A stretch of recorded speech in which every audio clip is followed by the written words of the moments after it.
Hello दोस्तों, स्वागत है आपका आपके अपने YouTube channel deep study with Nikhil Bisht में। तो दोस्तों, कैसे हैं आप लोग?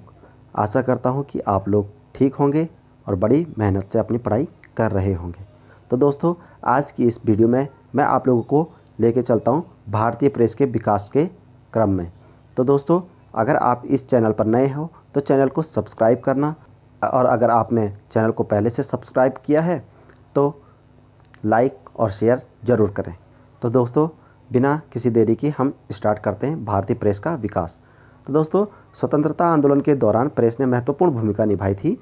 इसने ब्रिटिश राज की आलोचना के लिए एक साधन के रूप में कार्य किया और जनता को एकजुट करने में भी इसने मदद की। इसने राष्ट्रीय भावना को देश के प्रत्येक कोने तक प्रसारित करने में बहुत ही महत्वपूर्ण भूमिका निभाई। ब्रिटिश शासन के दौरान भारतीय प्रेस का विकास और शिक्षा, औपनिवेशिक और दमन जैसी कठिनाइयों से भरा था, लेकिन बाद में यह स्वतंत्रता संग्राम का एक प्रमुख साधन बन गया था। दोस्तों, भारत में पहली प्रिंटिंग प्रेस 1556 ईस्वी में पुर्तगालियों के द्वारा गोवा में स्थापित की गई थी। ठीक है, पहले कहाँ स्थापित की? गोवा में 1556 में। अब बात करते हैं पहले समाचार पत्र की। भारत में पहला समाचार पत्र ईस्ट इंडिया कंपनी के एक असंतुष्ट सेवक विलियम वोल्स ने 1766 ईस्वी में निकालने का प्रयास किया। किसने किया? विलियम वोल्स ने 1766 में निकालने का प्रयास किया, लेकिन अपने इस कार्य में वो असफल रहा। भारत के प्रथम समाचार पत्र की स्थापना 1780 ईस्वी में जेम्स ऑगस्टस हिकी ने कलकत्ता जनरल एडवाइजर या द बंगाल गजट नाम से की थी। ठीक है, तो पहला समाचार पत्र कौन था? बंगाल गजट। इन्हें भारतीय प्रेस का जनक माना जाता है। क्या माना जाता है? इन्हें भारतीय प्रेस का जनक माना जाता है। 1782 में वॉरेन हेस्टिंग ने इस प्रेस को जब्त कर दिया और इसके प्रकाशन पर प्रतिबंध लगा दिया, क्योंकि इसने क्या किया कि जो भारत में ईस्ट इंडिया कंपनी थी ना, उसके बारे में छापना शुरू किया कि भाई ये हित में नहीं है, अच्छा काम नहीं कर रही, ये भारत को लूटने का काम कर रही है।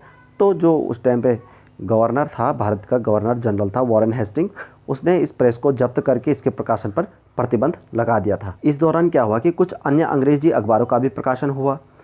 1784 ईस्वी में कलकत्ता गजट और 1785 इसमें बंगाल गजट, 1785 में ही मद्रास कुरियर और 1785 में ही ओरिएंटल मैगजीन ऑफ कलकत्ता का प्रकाशन भी हुआ।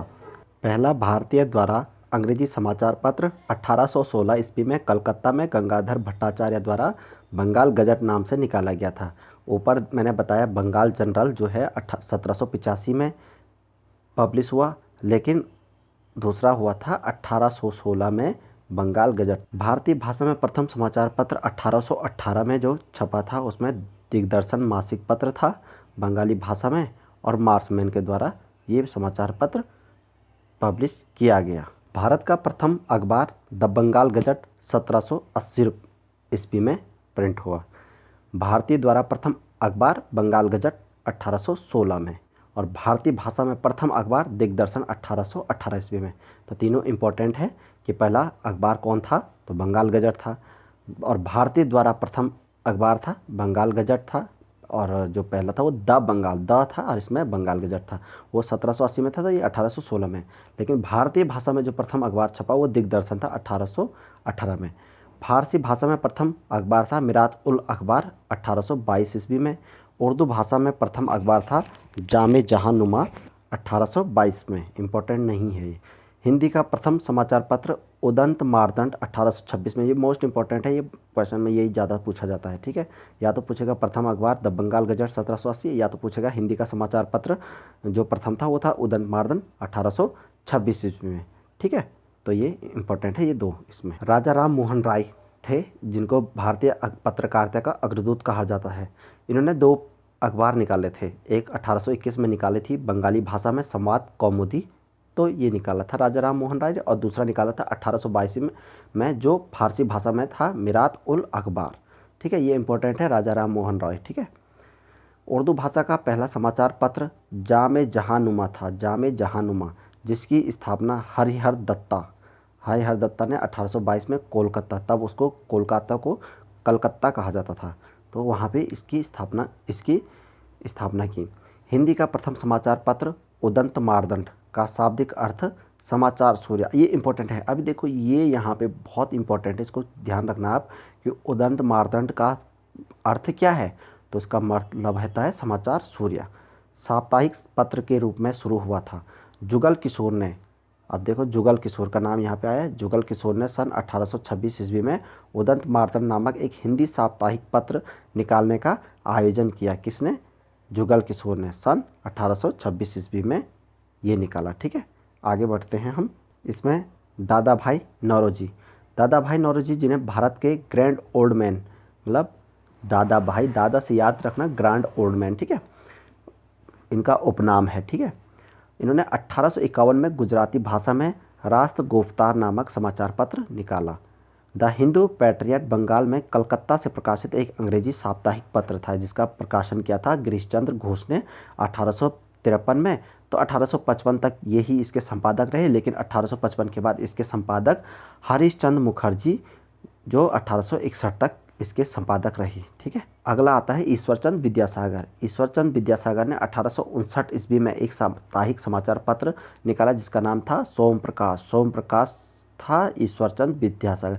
सोम प्रकाश, सोम मतलब सोम प्रकाश से याद रखो ईश्वरचंद विद्यासागर को। ठीक है, इस समाचार पत्र के माध्यम से इन्होंने नील आंदोलन, जो किसानों का आंदोलन चला था ना, उसके जो नील आंदोलन था, किसानों के हितों का जोरदार समर्थन इस समाचार पत्र ने किया।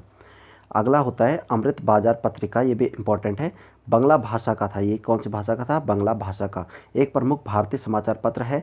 इसने अंग्रेजी सरकार की नीतियों का खुलकर विरोध किया। इसका पहला प्रकाशन 1868 ईस्वी को हुआ था। इसकी स्थापना दो भाइयों ने की जिनका नाम शिशिर घोष और मोतीलाल घोष था।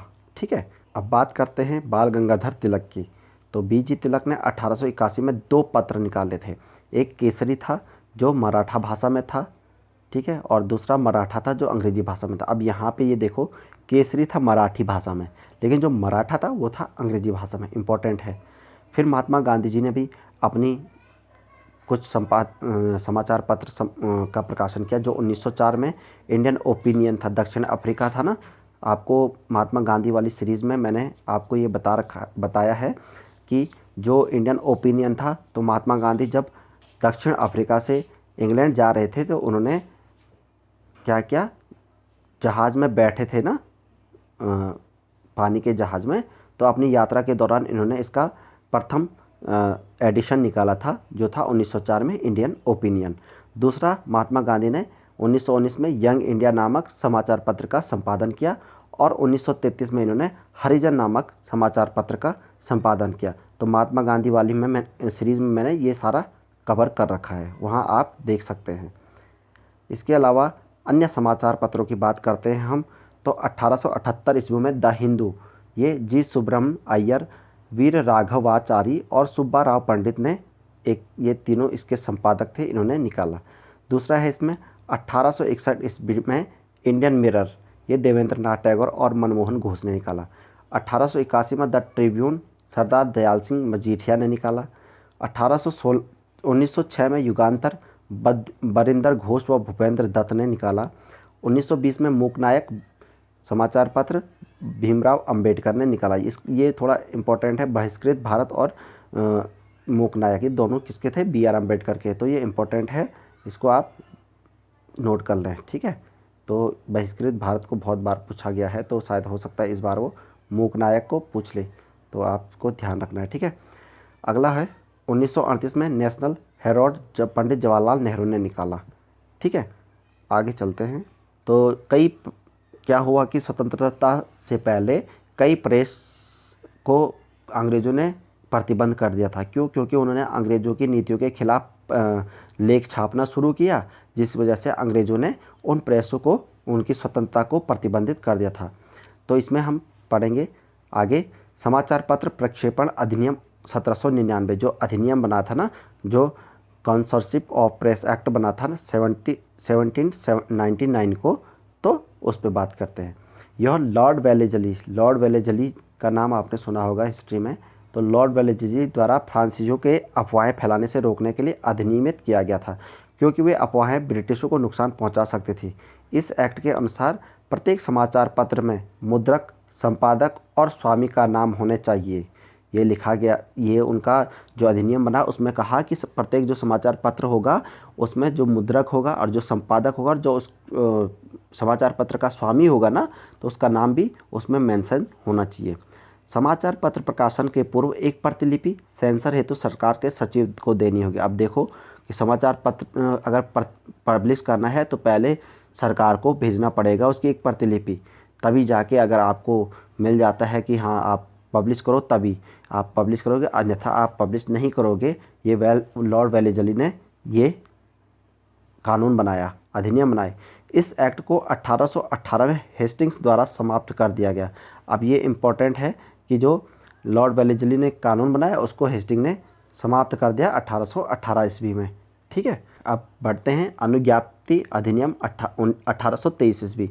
ये अगला जो एक्ट बना था वो अनुज्ञप्ति अधिनियम बना था, लाइसेंसिंग रेगुलेशन एक्ट। तो समाचार पत्र पब्लिश करने के लाइसेंस लेना बहुत ज़रूरी है।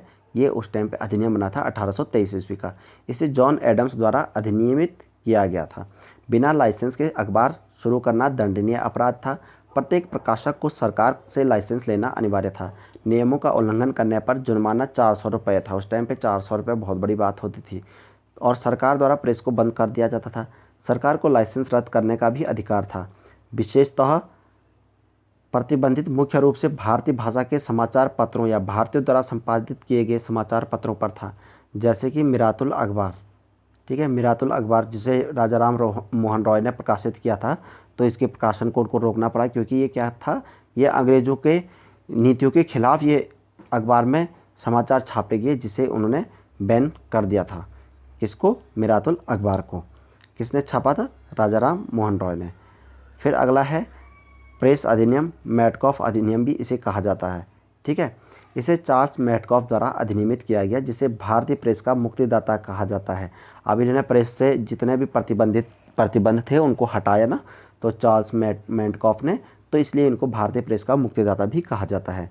मैटकॉफ ने जॉन एडम्स द्वारा अधिनियमित अधिनियम 1823 के नियमों को निरस्त किया था। यह एक्ट 1856 तक जारी रहा, जिसके कारण भारत में समाचार पत्र का विकास हुआ। 1856 के बाद हुआ समाचार पत्र का विकास। ठीक है, आगे है अनुज्ञप्ति अधिनियम 1857, लाइसेंसिंग एक्ट 1857 ईस्वी। ठीक है, 1857 के विद्रोह के कारण सरकार ने 1823 के लाइसेंसिंग एक्ट को पुनः लागू कर दिया था। जो जॉन एडम्स ने जो लाइसेंसिंग एक्ट दिया था उसी को ही लागू दोबारा कर दिया, क्योंकि 1857 में बहुत देशव्यापी विद्रोह हुआ था। अगला है वर्नाकुलर प्रेस एक्ट। यह 1878 ईस्वी में लागू हुआ। तो इस अधिनियम के लिए लॉर्ड लिटन जिम्मेदार थे। लॉर्ड लिटन थे, वो जिम्मेदार थे। देसी या स्थानीय भाषा और अंग्रेजी अखबारों के बीच भेदभाव किया गया। ब्रिटिश शासन की आलोचना करने के लिए वर्नाकुलर प्रेस, स्थानीय भाषा का प्रेस इसको बोलते हैं वर्नाकुलर को, ठीक है, का प्रयोग किया जाता था। इसलिए उन्होंने 1878 में वर्नाकुलर प्रेस पर अंकुश लगाया।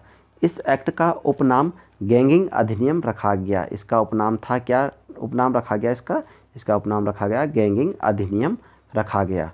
ठीक है, फिर उसके बाद आता है सबसे most important vernacular press act 1878 का। यह कानून अंग्रेजी प्रेस पर लागू नहीं हुआ था। ये बहुत इंपॉर्टेंट है, इसके बारे में ज़रा ध्यान से देखना। यह एक्ट वर्नाकुलर प्रेस एक्ट जो 1878 का था वो अंग्रेजी प्रेस पर लागू नहीं होता था। इस अधिनियम ने सरकारों को अदालत के आदेशों के बिना सर्च वारंट जारी करने और अखबार परिसर में प्रवेश करने का अधिकार प्रदान किया था। इस अधिनियम की कार्रवाई से बचने के लिए अमृत बाजार पत्रिका रातों रात अंग्रेजी में इस अधिनियम की कार्रवाई से बचने के लिए अमृत बाजार पत्रिका रातों रात अंग्रेजी में परिवर्तित हो गया। इस गैंगिंग अधिनियम को 1882 में लॉर्ड रिपन द्वारा निरस्त किया गया। ठीक है, लॉर्ड रिपन द्वारा इस अधिनियम को निरस्त किया गया। उसके बाद आता है भारतीय समाचार पत्र अधिनियम 1910। इसमें वर्नाकुलर प्रेस एक्ट 1878 की विशेषताएं थी। इस अधिनियम को उभरते हुए भारतीय स्वतंत्रता संग्राम को रोकने और प्रतिबंधित करने के लिए लागू किया गया था। प्रथम विश्व युद्ध के दौरान इस अधिनियम ने स्थानीय सरकार को 500 रुपये से 5000 रुपये की सुरक्षा राशि की मांग करने का अधिकार दिया। किसी भी आपत्तिजनक समाचार की छपाई के कारण इसका पंजीकरण रद्द कर दिया जाता था और सुरक्षा राशि को भी जब्त किया जा सकता है, ताकि कोई भी अंग्रेज सरकार के विरुद्ध कुछ भी बातें छाप ना सके। इसलिए ये एक अधिनियम सरकार ने बनाया था, वर्नाकुलर प्रेस एक्ट की में बनाया था। तो इस अधिनियम भी भारतीय समाचार पत्र अधिनियम में ये सब मेंशन कर रखा था। इसके बाद एक समिति बैठाई जाती है जिसे कहते हैं समाचार पत्र जांच समीक्षा समिति 1947 में। ठीक है, यह समिति विधानसभा द्वारा मौलिक अधिकारों के तहत प्रेस कानून की जांच करने के लिए स्थापित की गई थी। किसके लिए? प्रेस कानून जांच करने के लिए समाचार पत्र जांच समीक्षा समिति, जब हमारा देश आज़ाद हुआ उस टाइम पे। इस समिति ने भारतीय आपातकालीन शक्ति अधिनियम 1931 को निरस्त कर और अन्य अधिनियमों में संशोधन करने की सिफारिश की थी। ठीक है, इस समिति ने क्या किया था? भारतीय आपातकालीन शक्तियाँ अधिनियम 1931 को निरस्त कर दिया और अन्य अधिनियमों में संशोधन की सिफारिश की थी। तो ये है आज के सारे समाचार पत्र से संबंधित महत्वपूर्ण जानकारियाँ। तो आई होप कि आप लोगों को ये जानकारियाँ अच्छी लगी होंगी।